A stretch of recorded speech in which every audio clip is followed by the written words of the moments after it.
بسم الله الرحمن الرحيم الحمد لله نحمده ونستعينه ونستغفره ونؤمن به ونتوكل عليه ونعوذ به من شرور أنفسنا ومن سيئات أعمالنا إنه من يهده الله فلا مضل له ومن يضلل فلا هادي له أشهد أن لا إله إلا الله وحده لا شريك له وأشهد أن محمدا عبده ورسوله صلاة الله وسلامه على نبينا محمد صلى الله عليه وسلم وعلى آله وأصحابه ومن والاهم بإحسان إلى يوم الدين أما بعد أيها الإخوة في الله السلام عليكم ورحمة الله وبركاته. وعليكم السلام ورحمة الله وبركاته. We give thanks to Almighty Allah, who's out of His mercy, He counts us among the living beings. We bear witness that none deserves to be worshipped except Allah. And also we testify that our messenger, Muhammad sallallahu alayhi wa sallam, indeed is a messenger and prophet of Allah. We ask Allah blessings and peace upon him, his families, his companions, and whoever among us that is treading their footsteps till the day of resurrection. My brothers and sisters in Islam, this is another edition of the book which we are reading and explaining it to ourselves, Al-Irshad ila صحيح Al-Islaamiyyah, والرد على الشرك والإلحاد. This book, as I told you earlier, it was written by one of our eminent scholars, the person of Sheikh Dr. Ogun. May Allah preserve him for Islam and the entire Muslims. We are still on the topic Al-Aqeedatu Al-Islaamiyyah, which means the Islamic creed. I told you recently that this is the first thing that every Muslim must understand, because this is the foundation of our religion. If this foundation is solid, your Islam will be perfectly practiced. But if it is feeble, it means that if it is weak, if it is not strong, your Islam will be weak as well. That is the reason why we must all pay adequate attention on this Al-Aqeedah. And this Aqeedah is not new. It's not new. Whatever we want to act, whatever we want to believe in as Muslims must be taken from the Quran and the authentic Sunnah of the Prophet sallallahu alaihi wasallam. Upon these two sources of Islamic law, Aqeedah was built upon. Anything outside these two major Islamic sources of law should be counted out as part of our Islamic creed. No scholar, I repeat, no scholar can influence any creed, a new creed, into the creedal issues of Islam. And that is the reason why it is possible for the scholars to identify whoever that is bringing into Islam new ideology. That was how they detected that Ghulam Ahmad brought bad and filthy ideology into Islam, and other evil perpetrators, because what they are promoting as part of our faith contradict what Almighty Allah has said in the Quran, and it also contradicts the Sunnah of the Messenger sallallahu alaihi wasallam. It is this creed that differentiates Muslims from non-Muslims. It is this creed that makes some Muslims to have deep faith, and it is this creed that exposes some of us who are with bad creeds. I ask Almighty Allah to count us among those who will have the authentic creed. May He not count us among those who will have bad and fabricated creeds. Because if you die upon the authentic creed and you act righteously, by Allah's mercy, definitely you will enter paradise without problem. But if your creed contradicts the one brought by the Messenger sallallahu alaihi wasallam, and you die upon that, definitely you will enter hell. May Allah not count us among the people of hellfire. My brethren in Islam, we read that وَكُلُّ الرُّسُلِ جَاءُوا بِالدَّعْوَةِ إِلَى هَذِهِ الْعَقِيدَةِ, that all messengers of Allah, they were raised purposely to propagate this authentic creed. It is a unified creed among all the messengers of Almighty Allah.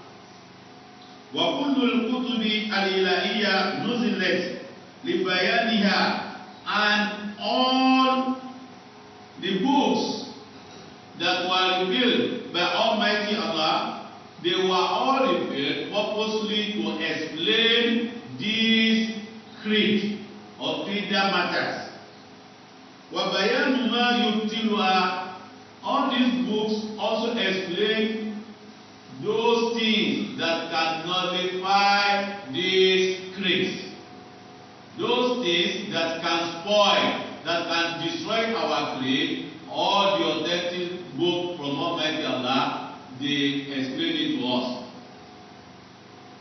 That is the reason why it is good for us to understand Quran very well. You should know how to read it correctly.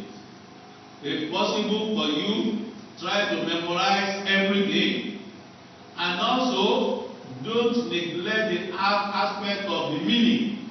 You must know what you are reading. You must know the meaning of what you have memorized.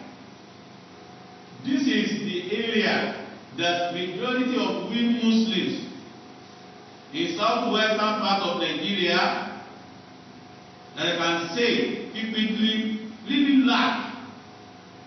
We have many people who have memorized the Quran, Tayyib, completely or partially.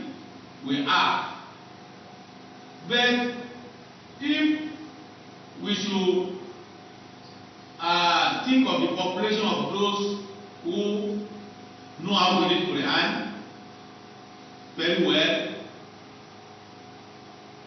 but lack is adequate meaning. I can say it practically that 1 out of 100 people who have memorized Quran can boast that they know the meaning of the Quran. Am I not correct? Am I not correct? Those of you that you are able to read Quran, do you really know the meaning of the Quran from the first chapter to the end? So that's the aspect that all Islamic schools must work on. we are celebrating after Khatimi Al-Quran. Really, but not all those who are graduating, who are qualified as Quranic readers, can tell us the meaning of the Quran. And that is the reason why when they leave madrasa, we see them misbehaving. And once the Quran is in you, your character, your ideology, your behavior, your act of worship must be differentiated from those who don't know how to read Quran. That's the major problem we are facing now. That alhamdulillah, in our madrasa here, we have started bridging the gaps. You must know the meaning of Surah Al-Fatiha, whichever level that you have. So we have started, alhamdulillah, we are moving gradually. So that by the time that they finish reading the Quran, they should have known at least we have 140 chapters of the Quran, Abi. If we are able to achieve at least 70% of the meaning, by the time that they finish reading the Quran, at least the other years they will spend with us, they will be able to finish everything completely. Inshallah ta'ala. May Allah make it possible for us to achieve.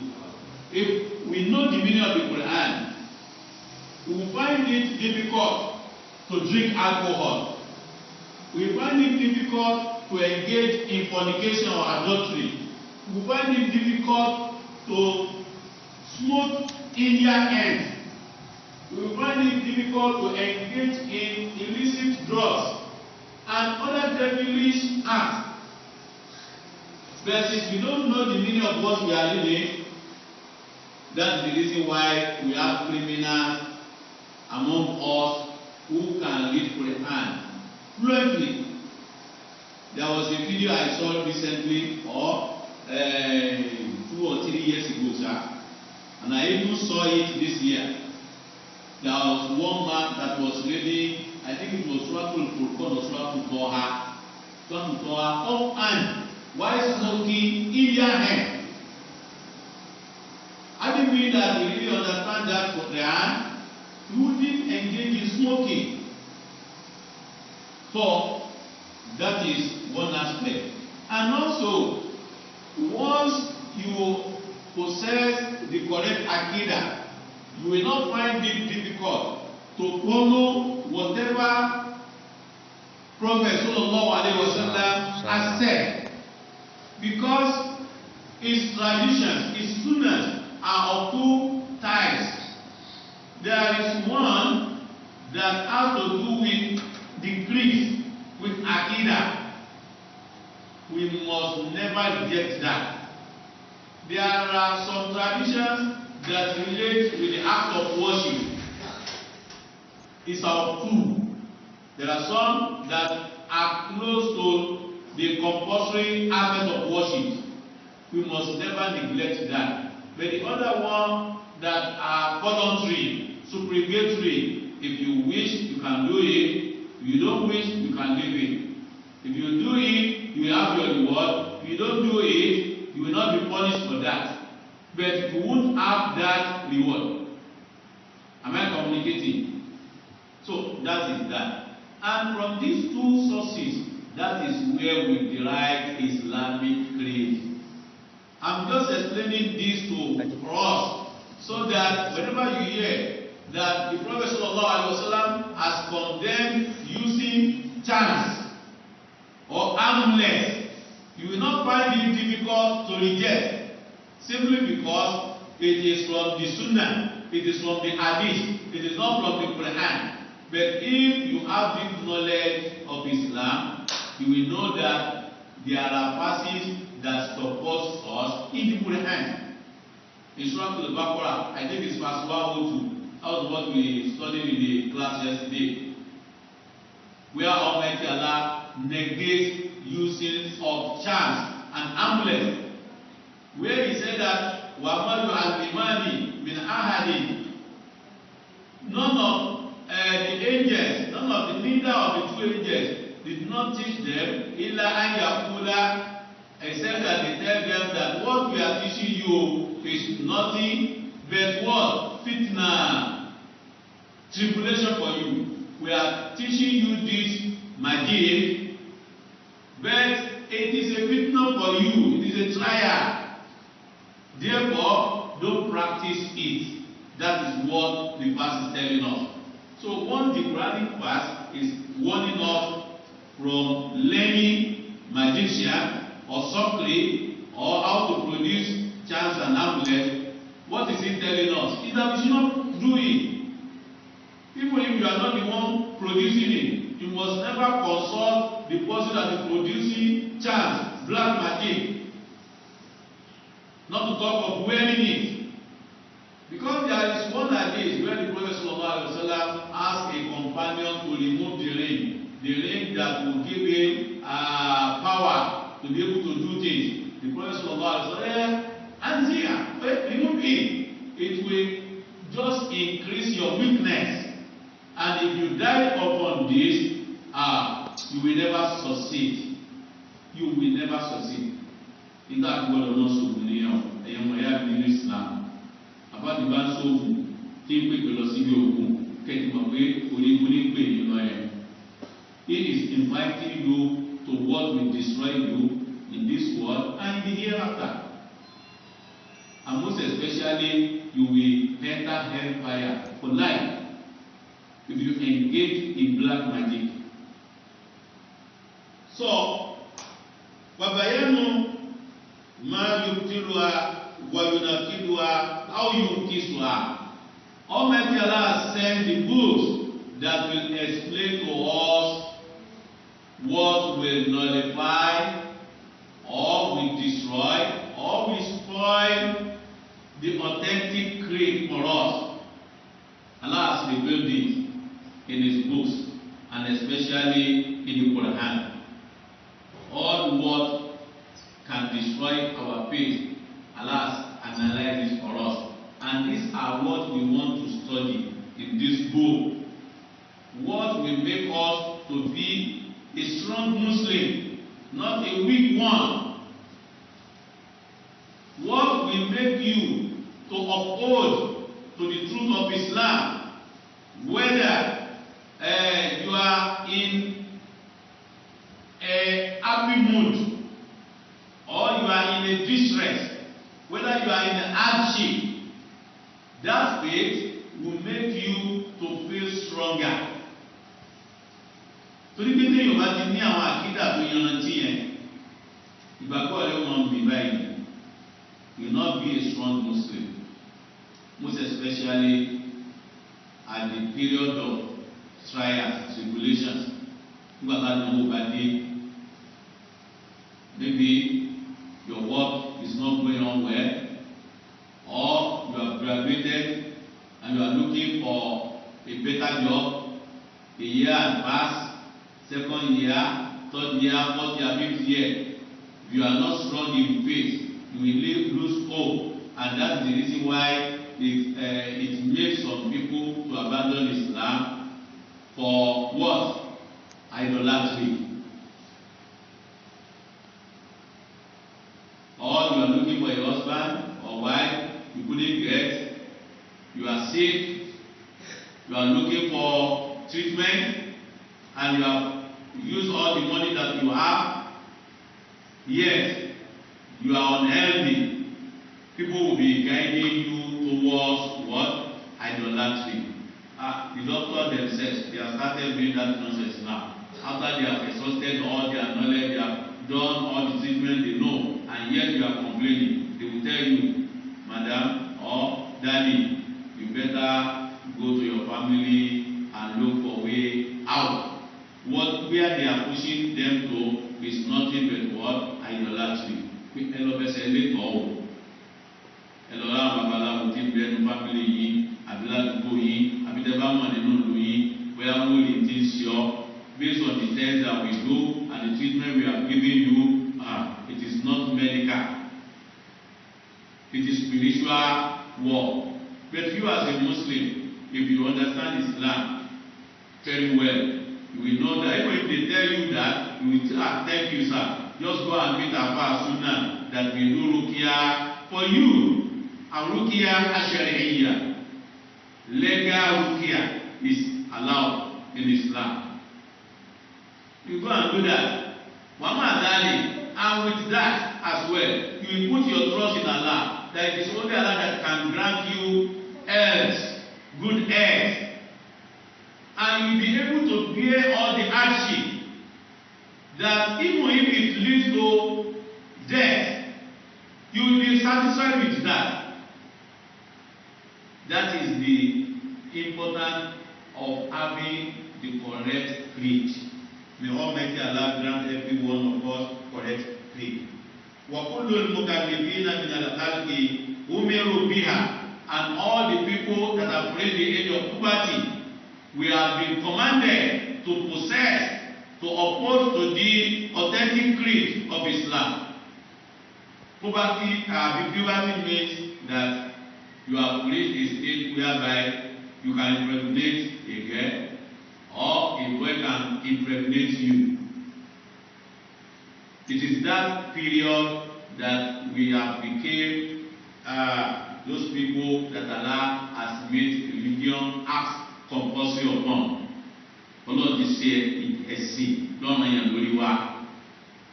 Like our small children now, we are just training them. We are just training them how to understand, how to perform salah, how to do this, how to do that. But once they have reached the age 10, if they refuse to perform salah, it is legal to beat them lightly. Because by the time that they reach 10 years old, they have started moving towards the age of puberty. And if they reach the age of puberty, that the scientists call adolescent age, they may find it difficult to perform salah. So, but once they have reached the age of puberty, if they refuse to perform salah, they have become sinners. And if they die, they will enter hell. So once we have reached the age of puberty, it is compulsory on us to know the authentic creed. Don't mind what the people will be saying about you. Because once you oppose to the authentic creed, they will be calling you bad names. Look at the fundamentalists. Look at the Boko Harams. Are we Boko Harams? They cannot defend it. Since when we have started performing salat here, is there anybody that we engage physically? Is there anybody that can challenge us that we are stocking weapons? Are we not peaceful with our neighbors here? Are we not generous to our neighbors here? This is Islam. Bẹ́ẹ̀ yóò bá ní ẹni tí ó bá ní lórí jẹ́ kò ní kọ́ bó lórí bá sì kọ́. The people who want to destroy Islam, they will not present the real Islam to you, because their ulterior motive is to destroy Islam. It is for you to abandon your Islam and to join their devilish religion. So that's the reason why we are taking up this book, and so that those who don't understand Yoruba language, they will be carried along. We want them to know who we are, what is our religion, so that there won't be conflict any longer. Once you know the creed of Islam and you know what Islam is, even if you are not a Muslim, you will not cause any infringement, because the infringement is too much. It is just that the Yoruba Muslims, we are peace-loving Muslims. They are now dragging us to the mud, and we have started warning them on social media that if you initiate this, at the end of the day, wallahi, we never be able to bear it. It's like you want to force sleeping dog to rise up against you, and you will not be able to bear the consequence. So that's the reason why some of us are creating awareness for the Muslims to know the truth matters of their religion, and for those who are not Muslims, you will give us breathing space, allow us to practice our religion as it was brought to us. That is our own religion. We are not forcing you to join us. We are not asking you to come and join us. But if you listen to our preachings and you accept it, it is for your own betterment. If you reject it, it is for your own woe. It is for your own punishment in the hereafter. But you will not have excuse that you didn't hear. That is what I'm creating now. This is what we call a clear flow for you in the hereafter. You are listening, you are hearing the message of Islam now. It is better for you, you accept it and start worshiping the only one God and Lord, and that is Allah subhanahu wa ta'ala. وإنما كان هذا شأنه وأهميته للجدير بالعناية والبعث والتعرف عليه قبل كل شيء، خصوصا وأن هذه العقيدة تتوقف عليها سعادة البشرية في الدنيا والآخرة. Finally, it was said that if this is the attitude and importance which you pay adequate attention towards, and you know it before any other thing, Al-Aqeedatu awwalan, you must at-tawhid awwalan, you must know this Aqeedah first. That is the reason why those who don't know the correct Aqeedah of Islam, they find it easy to abandon Islam for another religion. But those who know this Aqeedah very well, it will be difficult to. May Allah not let Shaitan misguide us. Once you have acquired the knowledge of the authentic creed, no amount of what people might be saying around you, people, if you are the only Muslim among 1,000 idolaters, you will overcome them. They will never misguide you because you understand your religion. I am working among the non-Muslims, and if you should count those who are Muslims among us, among 45 stars, I don't think we are more than 4 or 5. What is the percentage? Is that not 5% or 10? Not up to 10. 5%. So, I'm imploring you to approach to this authentic creed, because they said that it will be Sa'adatul Bashariyah fid dunya wal akhirah. It is the joy, it is the happiness, it is the success of mankind on earth and in the hereafter. That is, if you have the authentic creed, definitely you will succeed in this life and in the hereafter. What is the success? What will be your success on earth? You will have peaceful mind. We are not rich, isn't it? But are we not at rest?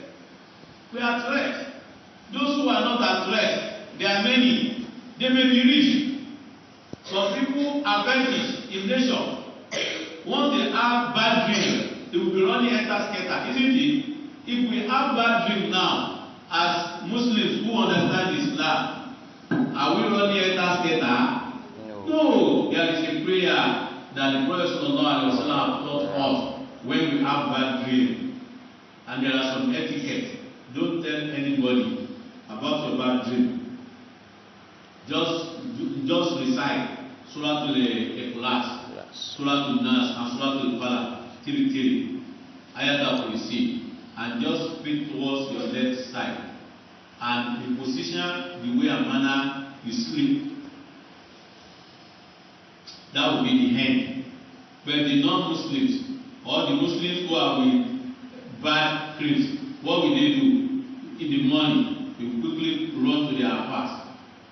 At least if they are even lenient. If it is the Babalawo that is their strong, that's their backbone, they will run towards them. Ha, Baba, ha, I have a bad dream more. Baba who is already looking for what to eat in that morning. You will become a sponsor for that food. You say, and what can say Sakamanje, you will put on his oracle, let me consult them. Some are using shere, you know it. Shere, they will be swindling it. You say, my ancestor said that you should go and bring one lamb, white, fat one. They are no more collecting teru now, or the cloth that we used to shroud our dead people. What do we call it? White China. They are no more collecting that. Either what? Guinea or lace, white. That's the cloth that the Babalawos are wearing now. It is good that you will buy it. They may even tell you, they know how costly palm oil is now. Before, they will ask them, go and bring 1 gallon. The gallon of palm oil there. But is it not thin? And only I will go I mean, it is not that we have cake. And that cake is how many liters? 25 liters. You are okay, go and bring just 5 liters with 1 ram and with maybe 20,000 or 50,000. It depends on your case. If your dream has to do with death, they will terrify you to the point of looking for I'm coming, I'll go and look for the money. Because you don't want to die. But once you have correct creed, no dream will push you to go and meet Afas or Babalawo or any other person that engages in spiritual dreams. You just pray and move on with your life. You will have rest of mind if you uphold to the authentic creed. And in the hereafter, since you didn't die as an idolater, you will enter where? Paradise, Al-Jannah. May Almighty Allah count us among the people of paradise. We ask Him to this lecture that we've just had, may Allah make it as a source of better understanding for every one of us and make it the cause of entry paradise in the hereafter. سبحانك اللهم وبحمدك أشهد أن لا إله إلا أنت أستغفرك وأتوب إليك. السلام عليكم ورحمة الله وبركاته.